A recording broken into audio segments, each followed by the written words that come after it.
ఆయనకున్న fan base బట్టి అయితే ఆ దమ్ ఎవరికి లేదండి. సో ఆయన యాజ్ అన్ యాక్టర్ గా అయినా, పొలిటీషియన్ గానైనా, ఏదైతే ఆయన ఒక స్ట్రాంగ్ ఒక గ్రౌండ్, ఏదైతే ఒక స్ట్రాంగ్ ఫౌండేషన్ అనేది ఆయన చాలా స్ట్రాంగ్ గా ఉంది కాబట్టి so nobody can break it అండి. సో ఇప్పుడు ఎవరు ఎన్ని యునో ఎంత వాళ్ళు నెగిటివిటీ స్ప్రెడ్ చేయాలని అనుకున్నా, if content is there then nobody can do anything. So అంటే ఆయన డిప్యూటీ సీఎం అయిన తర్వాత ఇది ఫస్ట్ సినిమా అన్నమాట. సో ఎక్స్పెక్టేషన్స్ ఎట్లా ఉన్నాయి సినిమా మీద? డెఫినెట్లీ అండి. ఎందుకంటే చాలా గ్యాప్ తర్వాత కూడా వస్తున్నారు కదా. ఎందుకంటే ఆయన డిప్యూటీ సీఎం అయిన తర్వాత మూవీస్ కొంచెం కొంచెం గ్యాప్ తీసుకొని చేస్తున్నారు. ఇంతకు ముందు ఉన్నంత ఫ్రీక్వెంట్ గా రావట్లేదు.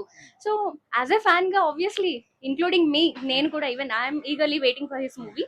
సో డెఫినెట్లీ అండి, ఫ్యాన్స్ కి అయితే ఇది డెఫినెట్లీ అయితే మేడం, పండగే. ఈ సినిమాని ఇప్పటికి ఒక 13 టైమ్స్ పోస్ట్ పోన్ చేశారు. సో ఫ్యాన్స్ అంటున్నారు ఏమంటే మాకు ఇంట్రెస్ట్ పోయిందని. సో మరి ఇలాంటి కొన్ని ఎక్స్పెక్టేషన్ మధ్యలో సినిమా హిట్ అవుతుందని అనుకుంటున్నారు? చూడండి, జెన్యున్ ఫ్యాన్ అయితే అది 5 years తర్వాత రిలీజ్ అయినా సరే చూస్తారండి. ఇంట్రెస్ట్ పోయింది, పేషెన్స్ లేదు, ఇంట్రెస్ట్ పోయింది అంటే I don't think they are genuine అండి. జెన్యున్ ఫ్యాన్స్ అనే వాళ్ళు ఏంటంటే ఎప్పటికైనా వెయిట్ చేస్తారు. ఇప్పుడు మీరు నన్నే అడిగారు అనుకోండి, ఐ లైక్ పవన్ కళ్యాణ్, ఆయన యాక్టింగ్ కానీ, మూవీస్ కానీ, యాజ్ ఎ పాలిటీషియన్ గా కానీ, what ever. So I admire him. So ఈ మూవీ ఒక 5 years తర్వాత వచ్చినా సరే నేనేం కంప్లైంట్ చేయను. Okay, I will be watching it. So okay madam, ఒక్క మాటలో చెప్పండి పవన్ కళ్యాణ్ గారి గురించి. లెజెండ్.